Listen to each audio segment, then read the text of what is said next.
Where's everybody at? How's everybody doing on this Monday? I'm so glad that you tuned in today. I'm glad that you're here. We're going to talk about all things travel. We're going to talk about beaches, vacations, everything. Come on in. It's 9:32. I know you there. I can't wait to talk to you. You can ask me anything related to travel. I've been to 39 states, 21 countries, 10 territories, so out of 195. And I am a well-traveled individual. I've been flying solo travel since I was a minor. Actually, I think I was 10 years old. I think I was 10. If not, I'm mistaken. So I am considered well-traveled. I do like road trips. We can talk about road trips. We can talk about whatever you want to talk about. Come on in, ask questions. You want me to give you a shout out? No problem. I'm ready and I'm waiting. So, again, this is Glistening July. We are a travel and hospitality company. Well, we're a hospitality company. We deal with transportation. So that's airplanes, trains, boats. We do cruises. We do accommodations. We do tours. Anything that you are interested in. Recreation. We do and we talk about. So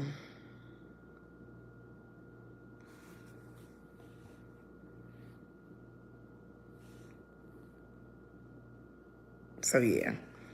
So we do all things hospitality.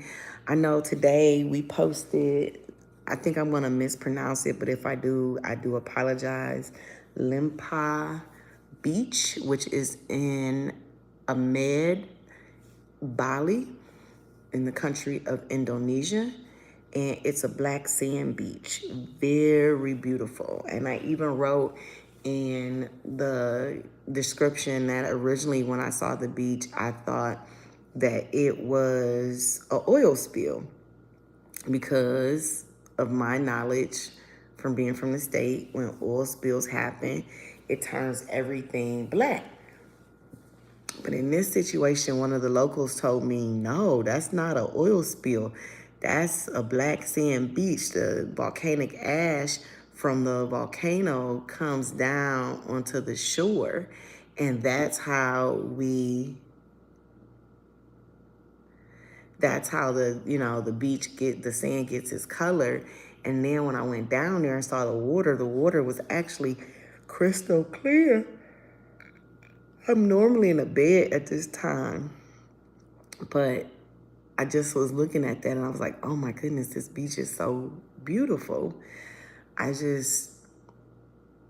don't know, today's been one of those days when I think about all my travel experiences and I realize like I've been really blessed to be able to have the experiences that I have had and see the places that I've gone. So I've been able to see a black sand beach. I've been able to see a gold sand beach. And every time I go back to this beach, I take someone to show them that it's gold. It's never gold. So, and that's Coronado Beach, which is right here in the United States. So I'm in the United States. So Coronado Beach it does not have gold sand. But it used to have gold sand the very first time I went. I believe it was 2017 or 2018. Coronado Beach had gold sand. And so I was just amazed by that. West End in Honduras on Roatán, the sand has been very beautiful. I mean, the beach is very beautiful. The water is crystal clear.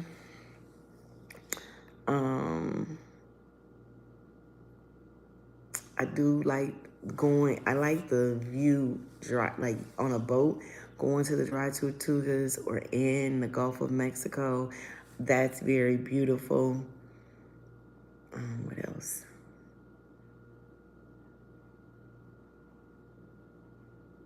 What else?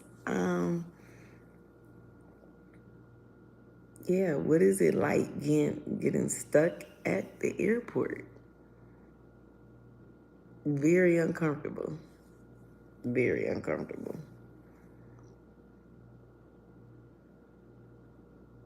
Oh my goodness.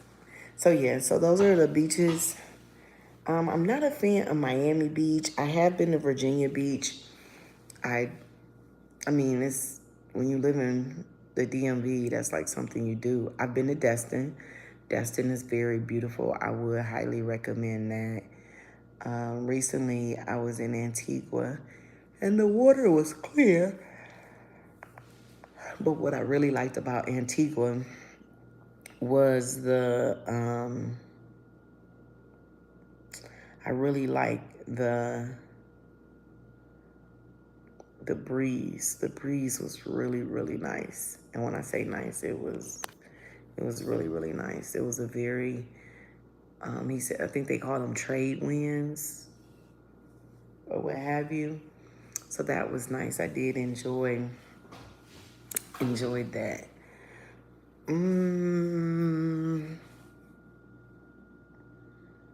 What else? I've been to so many beaches.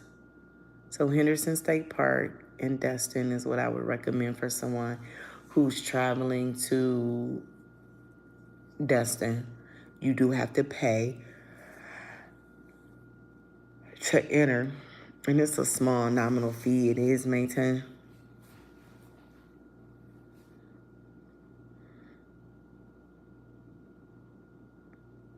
Come on in.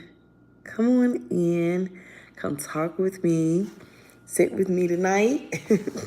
Let's talk travel. Just whatever questions you have, I'm here to answer your questions. Like I said, I have been to several beaches and I've done so much. It's just hard for me to remember everything. I'm normally in the bed this time, and this is not working out for me. I'm normally in the bed. I'm so sleepy right now. I'm so sleepy. I just want to go to bed. I do not want to be on, like, what else?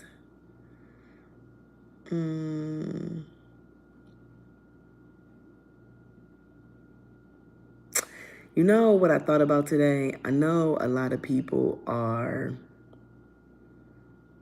concerned about if they're going to eat because it's the first. I think they said 50 million people depend on SNAP benefits. And I thought about the times when I have been able to travel and I had to stay in an Airbnb because I could not financially afford to eat out while on vacation. Like, I had to be able to cook food. Like, I'm here to enjoy the scenery, not eat the food. And that thought crossed my mind. But it also crossed my mind how I am resourceful and I actually know how to, be on a budget and spend within my means. How I know how to make a meal for a family of 5 off of $10. Like, I thought about that too. Like, I know how to feed I could feed about 20 people. Well, I could feed about, I would say 7 people off of $10.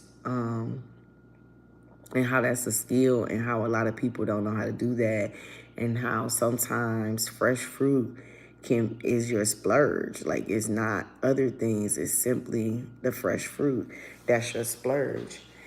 And when you travel, I've also noticed that a lot of the local foods are cheaper than the foods as if you would go sit down at a restaurant. So for example, When I went to Honduras, I went into I went into I went to Copa Ruiz. So in order to get to Copa Ruiz, you have to travel to San Pedro Sula. And when you get to San Pedro Sula, you have to basically have a driver or you need to rent a car. And you have to drive for an hour and a half or 2 hours and a half. Let me see. Is it a hour and a half? And San Copa Ruiz is right on the border of Guatemala to Copa Ruiz.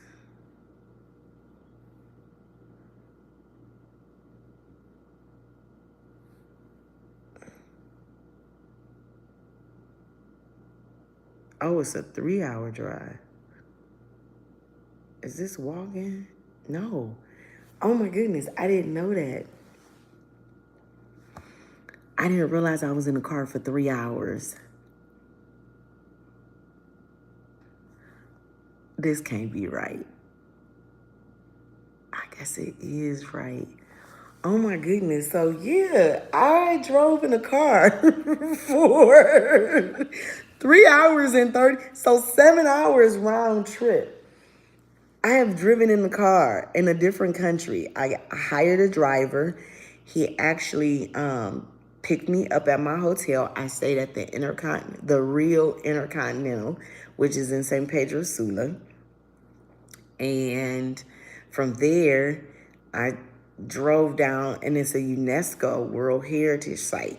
And so I drove to Copan Ruiz, and when I was there, I had rambutans. Now, in America, I was just at Trader Joe's not too long ago, and they charged me $10 for maybe about 10 rambutans. But when I was in Honduras, they gave me this big bag of rambutans. I mean, it was a huge bag of rambutans. It was so many of them in there. I just was looking at that picture today. And the first time I tried the rambutan was actually in the United States.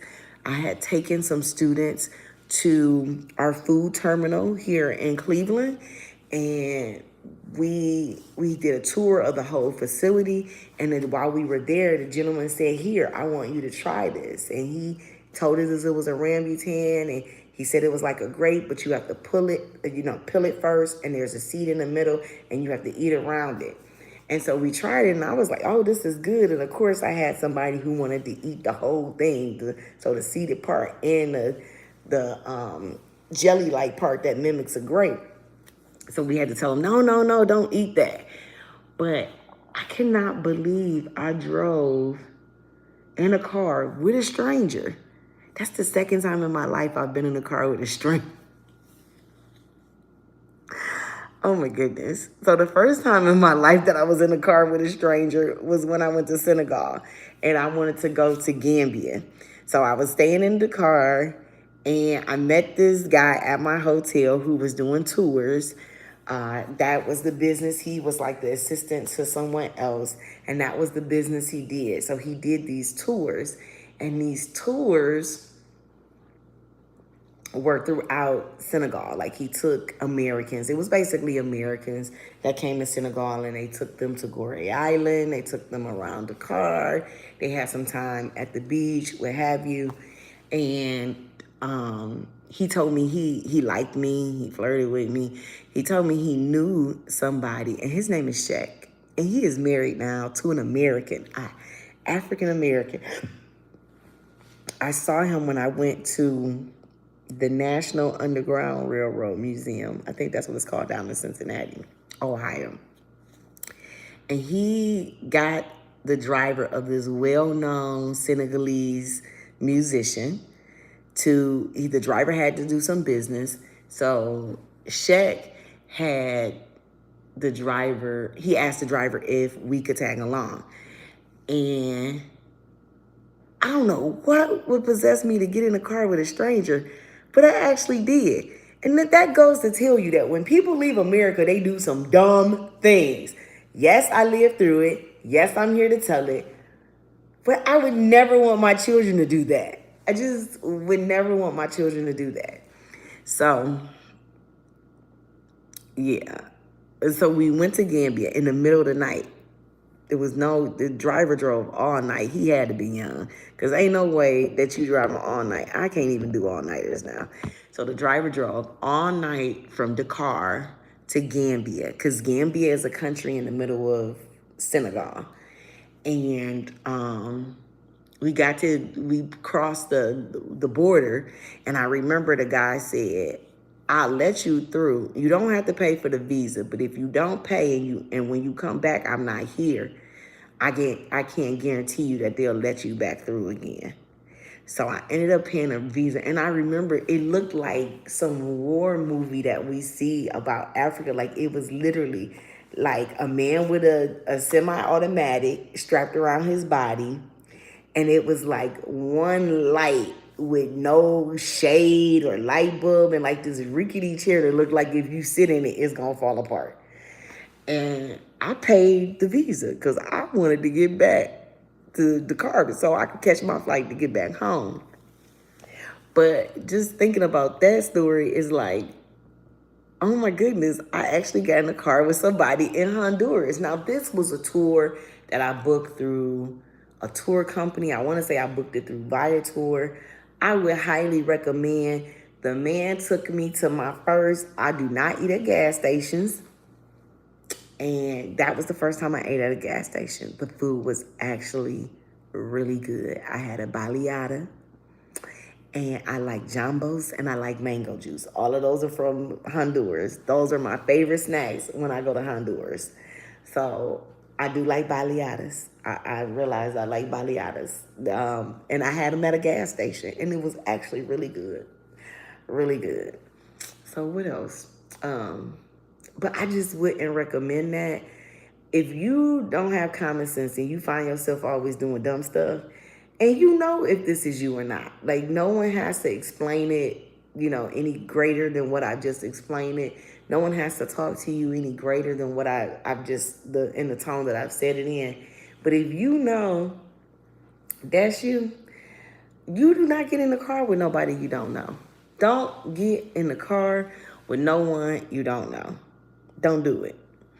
All right. So, man, I've lived a full life. I need to thank Jesus. Thank you, Jesus, that I am here. I mean that for real. And then I remember Sheck saying to me, he said, why is it when you go back to America, you act as if you don't know who we are, and you were here laughing and joking and taking pictures with us. And I remember looking him in his face, and I said, if I ever see you in America, I will always remember who you are, and I will always speak. And my friend, her mother had gotten an annual pass because she at the time worked for Procter and Gamble, and she said, hey, you want to come and go to the National Underground Railroad Museum with me? It just opened. And I said, yeah, sure, no problem. So we're in the museum, and when we get to the doorway of no return, I'm telling my friend, I remember I've been here. I've seen the doorway of no return. I've stood in the doorway of no return. And my friend, the man, and I hadn't remembered his name in years. It had been years when I say that I seen this man. It was as if it was just yesterday. I said, Shaq. And he remembered my name. And I said, I told you I would never forget you and your name, and I would never act like I didn't know you if I ever seen you in the United States. And he said you were right. And so we exchanged numbers. I did find out he was married, so I stopped talking to him. But it was just good to see, just me living up to my word, me being a person who I said I would be, and just to see everything full circle. And I did lose contact with him, but he was a very knowledgeable tour guide. So it's good to see that he was able to secure employment in the, United States based off of his experience doing tours in Senegal and working with African Americans. He did speak English fluently. I can honestly say that. He spoke English and Wolof and French fluently. And so that even going to Senegal, it just amazed me at the number of people who were able to speak more than one language. And here I am, can barely speak English. No, I'm just playing. I can't speak English. But it's the fact that I don't know, another language. And here is someone who knows, a dialect, and he knows two languages. And he probably knows more now, but it's just wow. And this happened in 1999 when I met him. And so I had to see him, it had to be around 2006.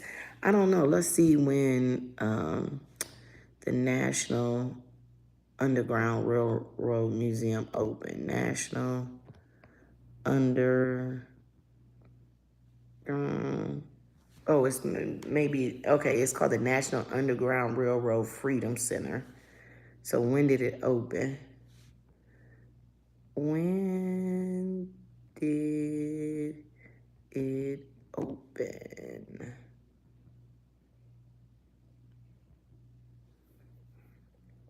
Oh, it was 2004.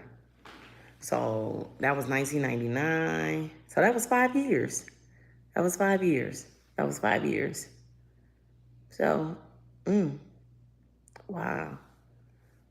Man, that was 20 years, 21, 21 years ago this year. Wow.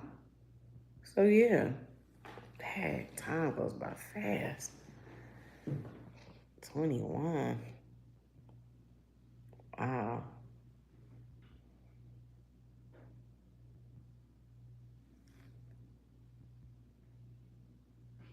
So 21.